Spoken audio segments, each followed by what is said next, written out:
The moving truck arrived early the next morning, its diesel engine rumbling through the quiet neighborhood. Marcus was already awake, having gone for his usual pre-dawn run. He stood on his driveway in a plain white t-shirt and cargo shorts, directing the movers toward the front door.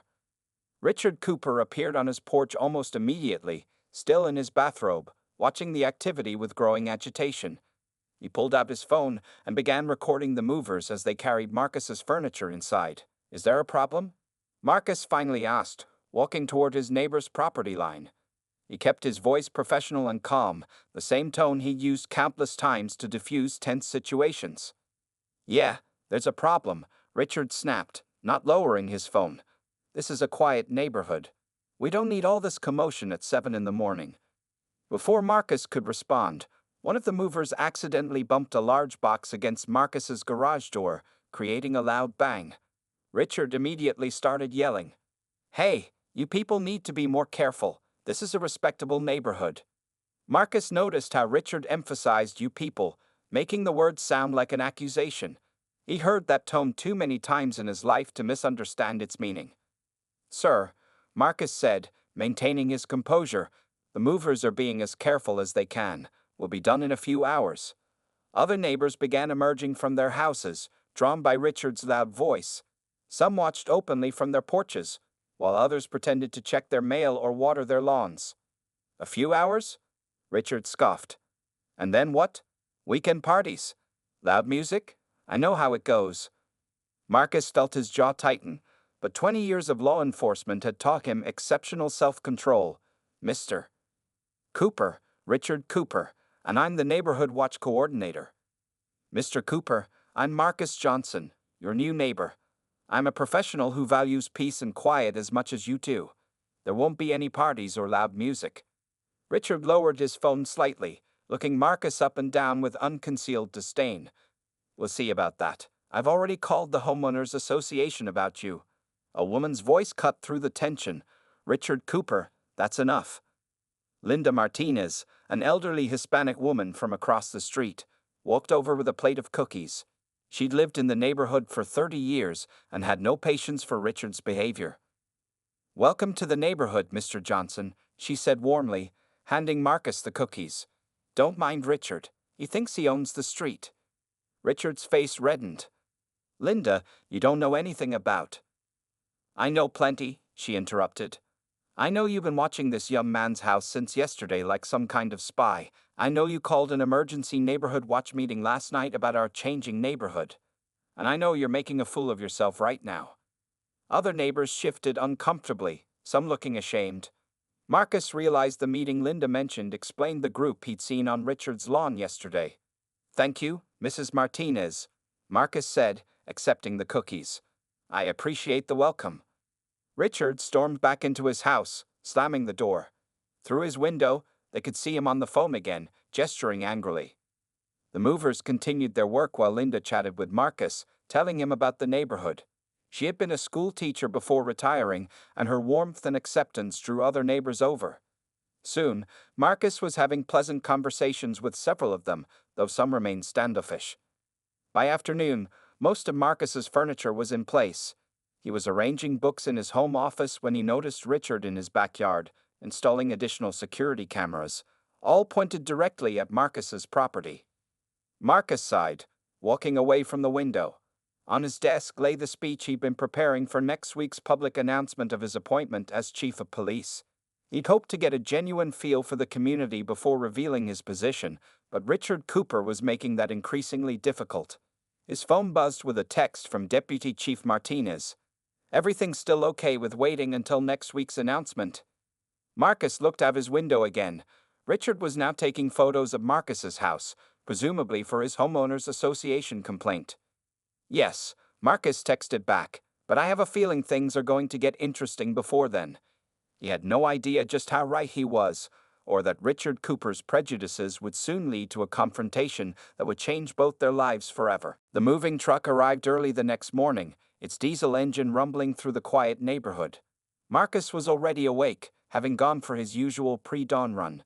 He stood on his driveway in a plain white t-shirt and cargo shorts, directing the movers toward the front door.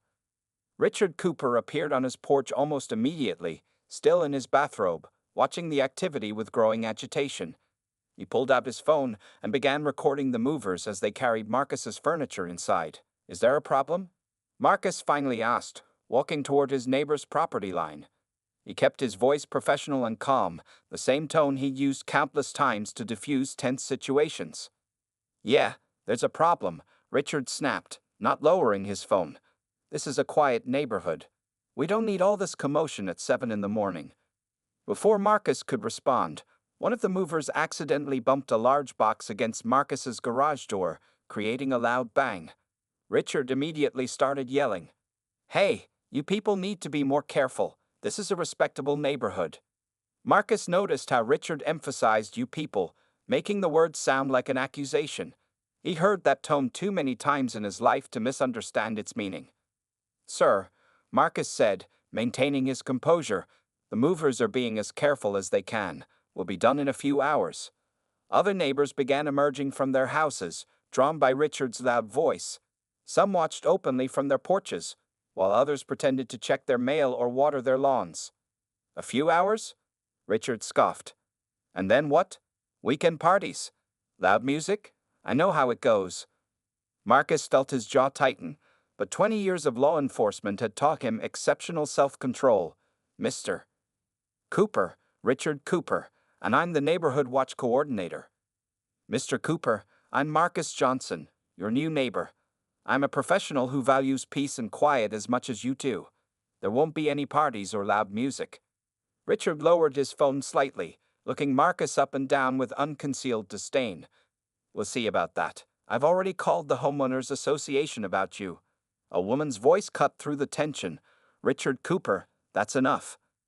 Linda Martinez, an elderly Hispanic woman from across the street, walked over with a plate of cookies. She'd lived in the neighborhood for 30 years and had no patience for Richard's behavior. "Welcome to the neighborhood, Mr. Johnson," she said warmly, handing Marcus the cookies. "Don't mind Richard. He thinks he owns the street." Richard's face reddened.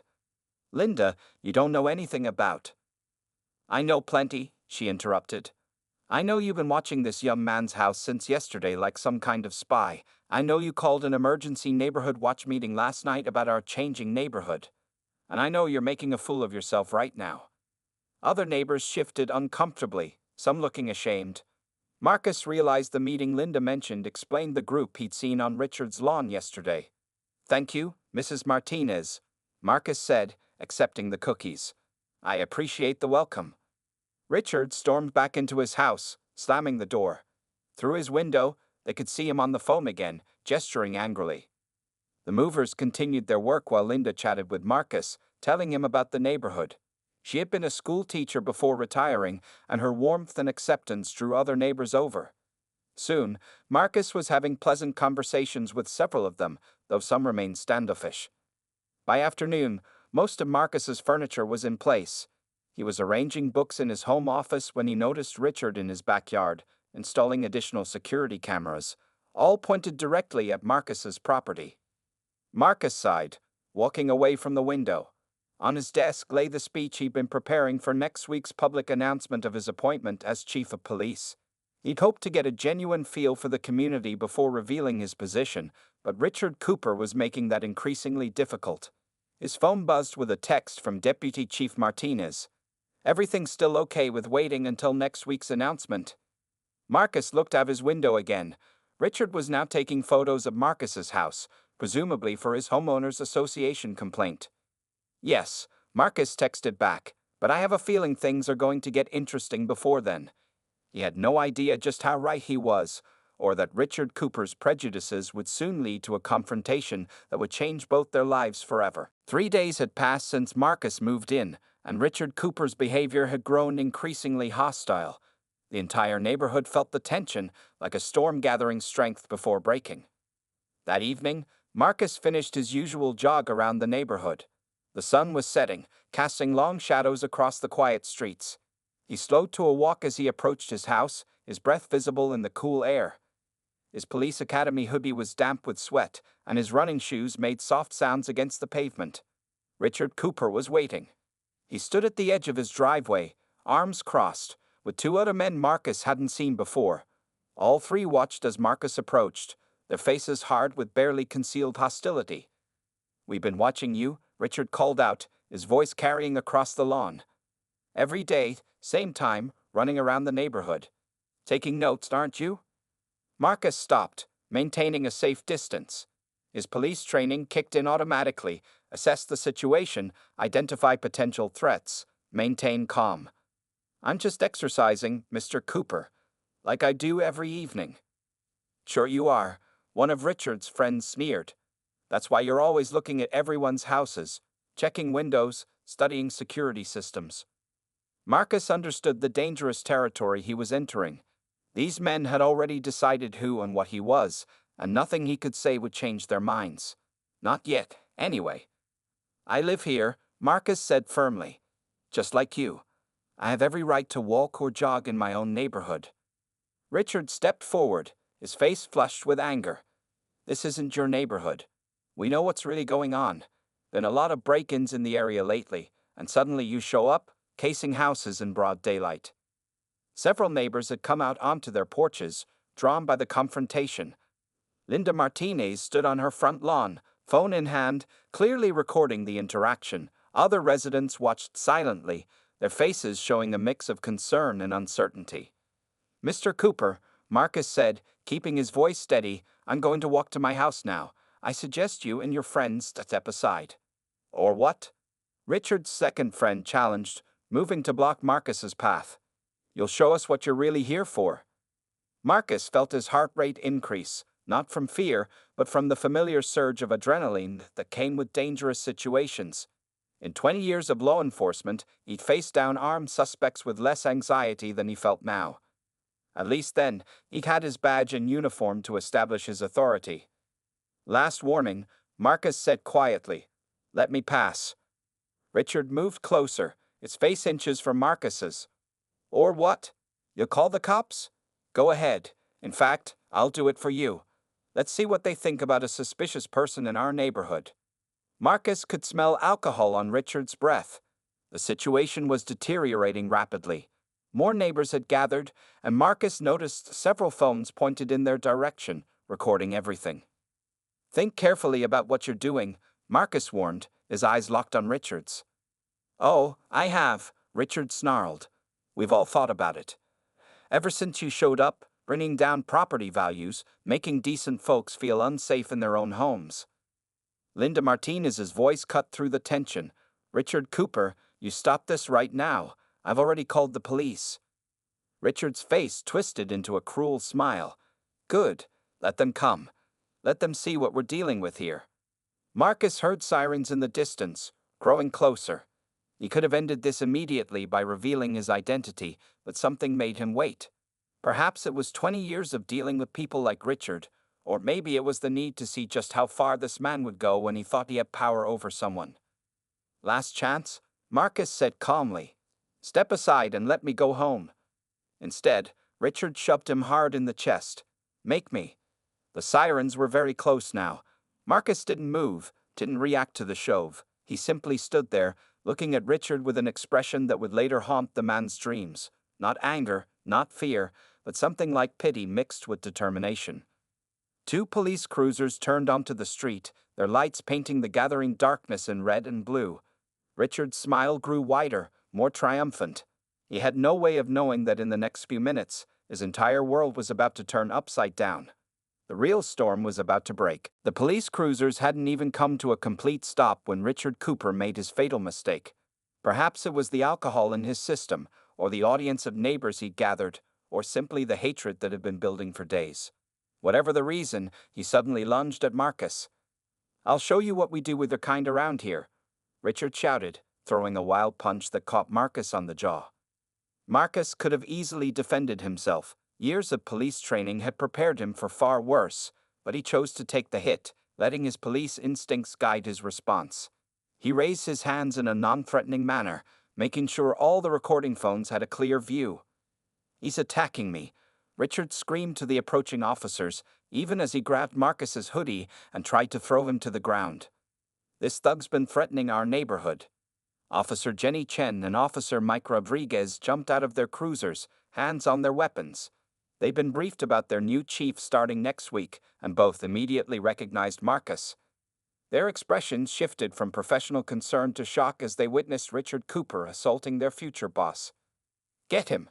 Richard yelled, still trying to wrestle Marcus down. "I caught him casing houses." Marcus maintained his defensive posture, not fighting back but not allowing himself to be taken down either. His calm demeanor stood in stark contrast to Richard's rage. "Sir, release him immediately," Officer Chen commanded, her hand moving to her taser. "Don't you see?" Richard's face was red with exertion and anger. "He's the criminal here. I'm making a citizen's arrest." Officer Rodriguez moved quickly to separate them. "Sir, let go no."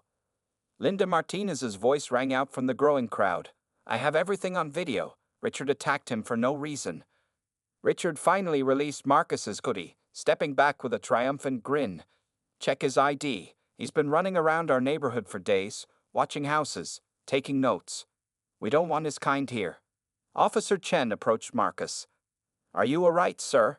Her tone was respectful, knowing exactly who he was. Before Marcus could answer, Richard interrupted. "Why are you asking if he's all right? Arrest him. I'm the one who caught him." Marcus touched his jaw where Richard had hit him, already feeling it swell. He could taste blood from where his teeth had cut the inside of his cheek. Around them, neighbors continued recording, their phones capturing every moment of Richard's downfall. "Sir," Officer Rodriguez addressed Richard, "put your hands behind your back." "What? No, you don't understand." "Richard Cooper," Officer Chen cut in, her voice firm, "you're under arrest for assault." "Assault? But he's the criminal. Look at him. Search him." Marcus finally spoke, his quiet voice carrying authority that made everyone freeze. "Officers, before you proceed, I should identify myself." Richard lunged forward again, but Officer Rodriguez caught him. "Don't let him trick you. He's just trying to." "I'm Marcus Johnson," Marcus continued calmly, pulling his official ID from his pocket. "I'm your new chief of police, starting next week, though it seems I'm getting an early start." The silence that fell over the crowd was absolute. Richard's face went from red to white in seconds. His friends, who had been standing nearby ready to jump in, suddenly found fascinating things to look at on the ground. "Chief," Officer Chen said formally, "would you like to press charges?" Richard started trembling. "Chief? No, that's impossible. You're lying. This is a trick." Linda Martinez's laughter cut through the tension. "Oh, Richard Cooper, you've really done it now, haven't you?" Marcus looked at his attacker, seeing not a powerful man but a fearful one, someone whose whole worldview was crumbling before his eyes. For a moment, he considered letting it go, but he knew this had to be handled officially. "Yes, Officer Chen, I'll be pressing charges. Assault and filing a false police report, for starters." He turned to address the crowd of neighbors. "I had hoped to meet all of you under better circumstances next week. I guess that's not happening now." As the officers handcuffed a shell-shocked Richard, Marcus noticed the man's security cameras, still pointed at his house. Those cameras, he added quietly, should provide some excellent evidence for the prosecutor. Richard was led to the police car in silence, his shoulders slumped in defeat. But this wasn't the end of the story. It was just the beginning of major changes coming to Millbrook. The police station of Millbrook was buzzing with activity unlike anything it had seen in years. Officers who weren't even on duty started showing up as word spread about what had happened. The small station's booking area was packed with curious officers, all trying to catch a glimpse of Richard Cooper being processed. Deputy Chief Sarah Martinez burst through the front doors, still wearing her dinner clothes. She'd been at a restaurant with her family when she got the call. Her face showed a mix of concern and barely contained anger as she approached Marcus, who was sitting calmly in the break room holding an ice pack to his jaw. "This is exactly why I wanted to announce her appointment immediately," she said, pulling up a chair. "Are you okay, Chief?" Marcus lowered the ice pack, revealing the bruise forming on his jaw. "I'm fine, Sarah. Sometimes things need to happen this way."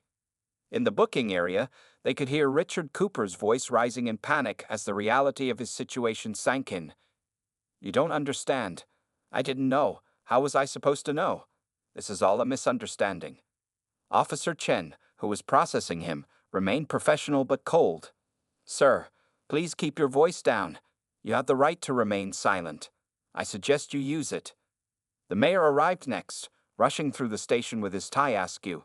He found Marcus and Sarah in the break room, and his face fell when he saw Marcus's injury.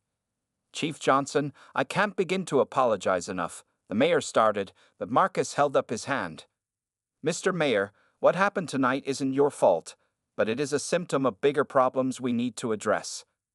More officers continued to arrive, creating a crowd in the station. Many introduced themselves to Marcus, expressing their embarrassment and anger over what had happened. The news was spreading through the force like wildfire. The new chief had been assaulted by a racist neighbor who had no idea who he was attacking. Officer Rodriguez entered the break room with a tablet. Chief, you need to see this. The incident is already on social media. Multiple neighbors posted their videos. They watched one of the recordings, which clearly showed Richard's unprovoked attack and Marcus's controlled response. The comment sections were exploding the reactions, most expressing outrage at Richard's behavior and support for Marcus. Well, the mayor said, loosening his tie further, so much for a quiet announcement next week. Linda Martinez was waiting in the station's lobby, still clutching her phone. When she saw Marcus, she immediately came forward. Chief Johnson, I've sent copies of my video to the station email. I got everything, from the moment that fool Richard started harassing you days ago up until tonight. Sarah checked her phone. The local news stations are already calling. This is going to be a major story. Marcus stood up, his tall frame commanding attention in the crowded room. The station fell silent as officers noticed him preparing to speak. I know this isn't how any of us planned to start working together, he began, his voice carrying through the station. But maybe it's exactly what needed to happen. What occurred tonight isn't just about one man's prejudice.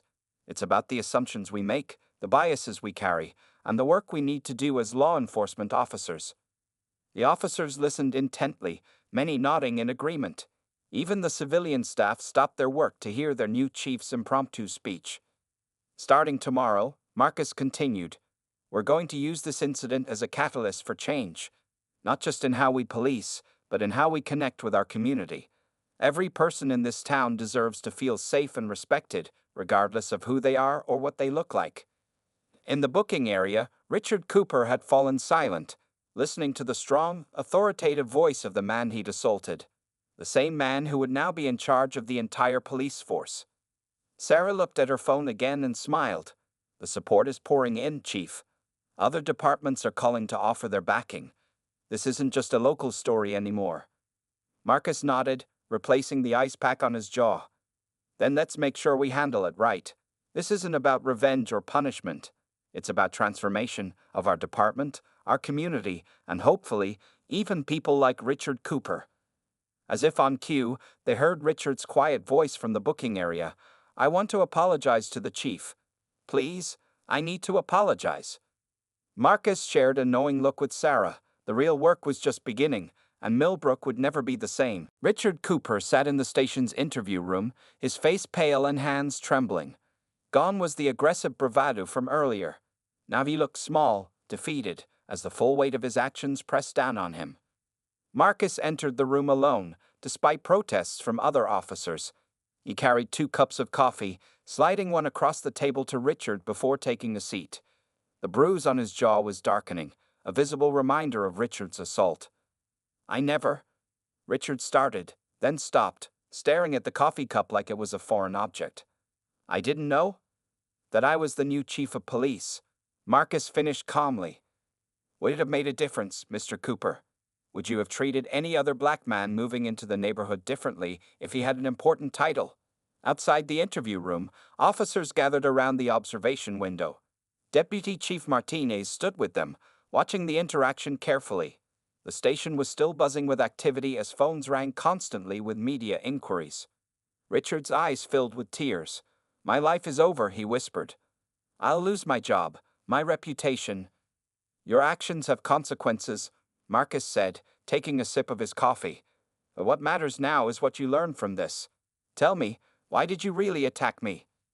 For the first time, Richard looked directly at Marcus. I.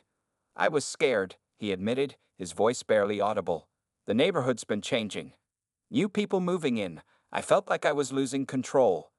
And that justified assaulting a stranger? No, Richard shook his head. No, it didn't.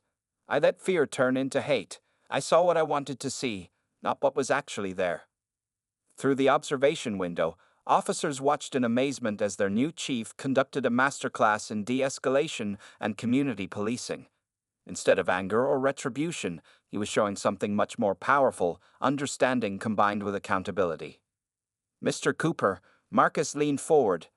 Tomorrow morning, every news outlet in the state will have this story. Your actions, captured on multiple videos, will be seen by thousands. But what happens next is partly up to you. Richard looked up, confusion mixing with hope on his face. What do you mean? I'm pressing charges because actions need consequences, but I'm also offering you a chance to be part of the solution. Marcus pulled out a folder. The department is starting a new community relations program. Once your legal issues are resolved, you can contribute by sharing your story, helping others understand how bias and fear can lead to harmful actions. Outside, Deputy Chief Martinez smiled. This was exactly why she had recommended Marcus for the position. He saw beyond punishment to possibility. You'd give me that chance? Richard's voice cracked. After what I did? Change has to start somewhere, Mr. Cooper. Your actions tonight were wrong, but they've opened a door for important conversations in this community. The question is, are you brave enough to be part of those conversations?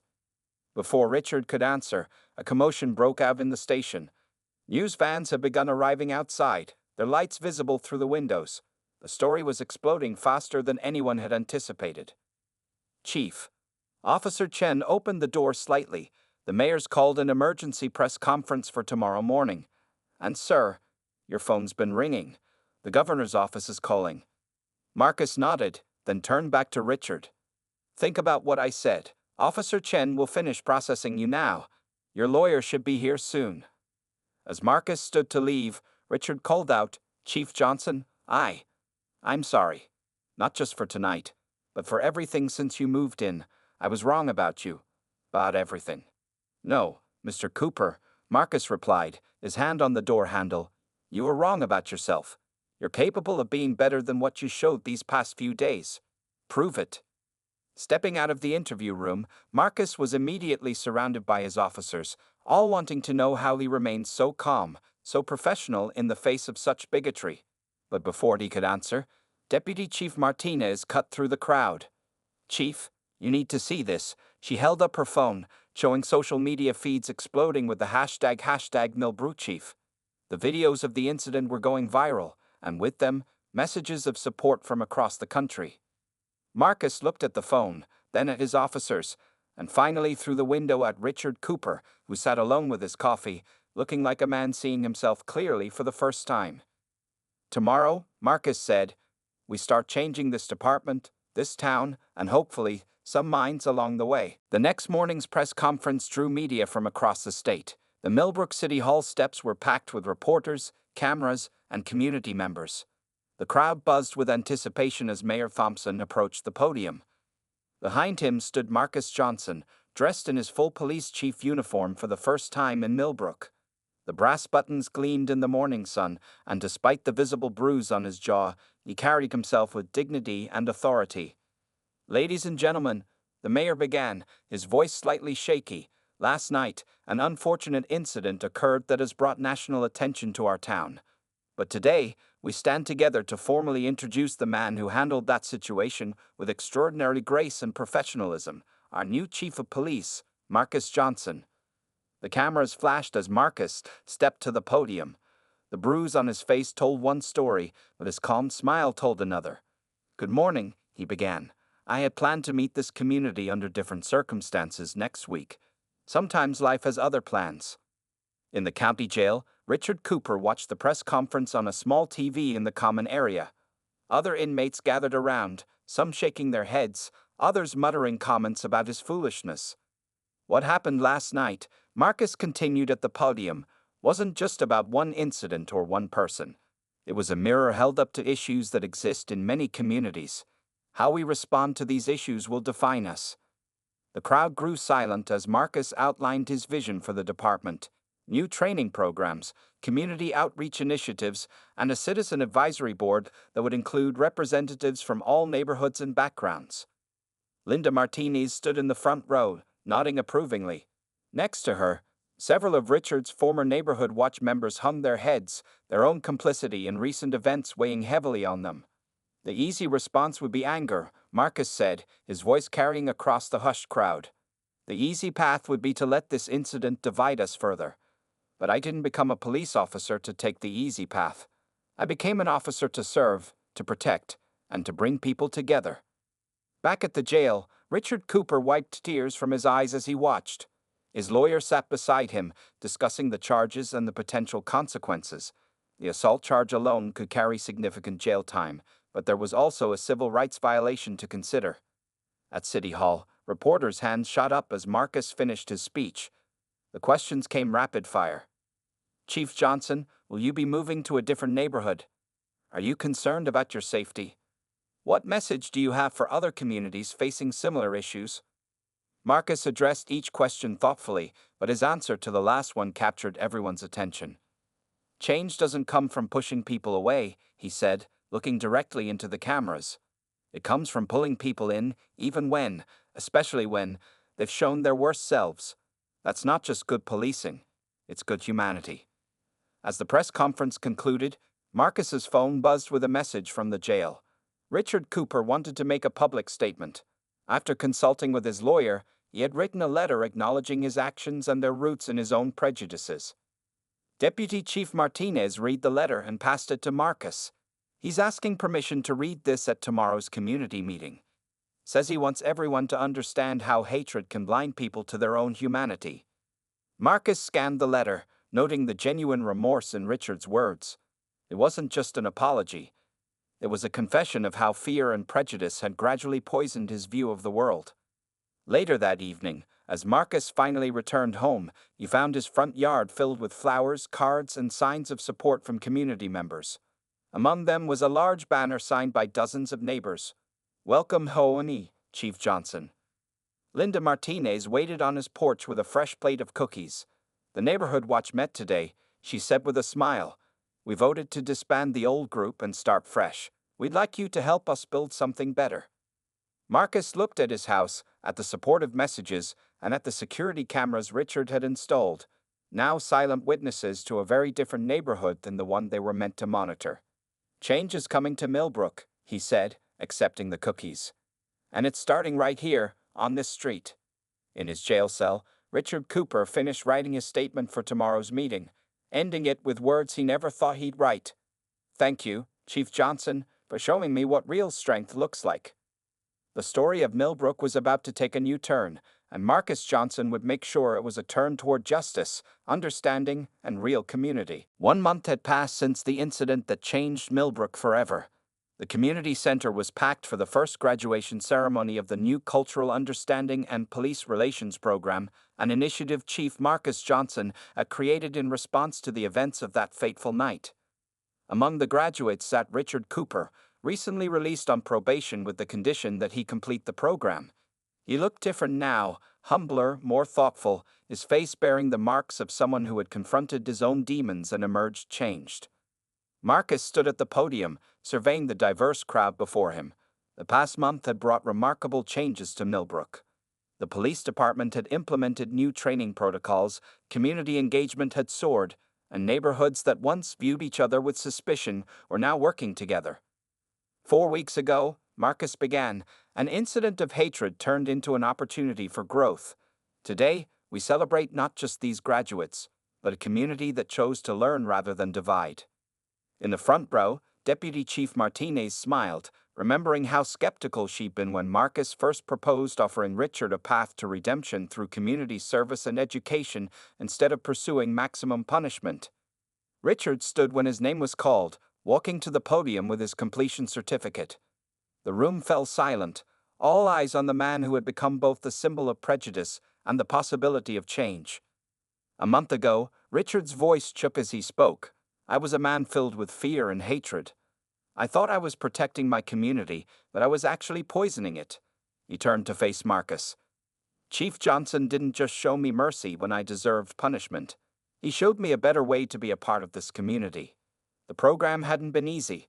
Richard had spent weeks working with diverse community groups, attending workshops on bias and cultural understanding, and sharing his story with others.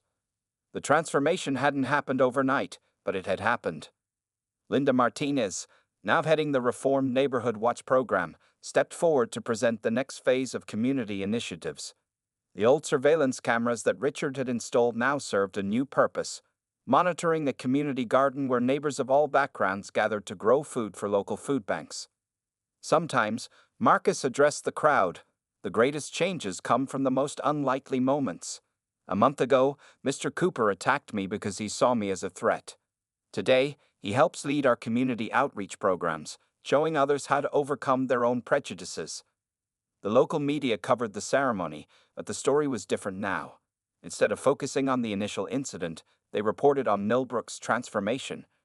Crime rates had dropped as community trust increased. Other police departments were requesting information about the program, hoping to implement similar initiatives.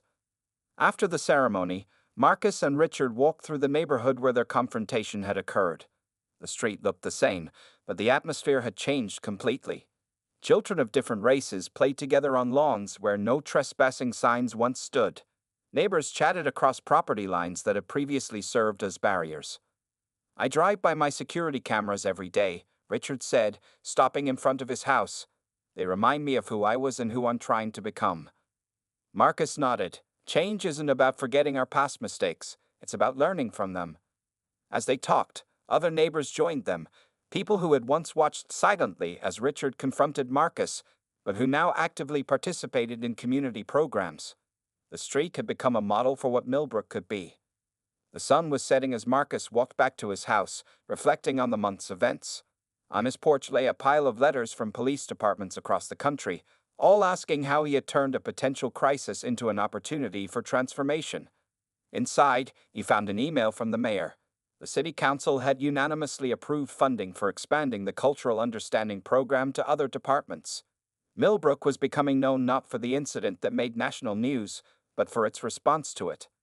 As night fell, Marcus stood at his window, watching Richard lead a neighborhood watch meeting in his front yard. But unlike before, the group was diverse, inclusive, and focused on bringing people together rather than keeping them apart. Sometimes, Marcus murmured to himself, "The worst moments bring out the best in us." The story of Millbrook wasn't over, it was just beginning. And under the leadership of Chief Marcus Johnson, it was becoming a story of hope, redemption, and the power of choosing understanding over hatred. The end.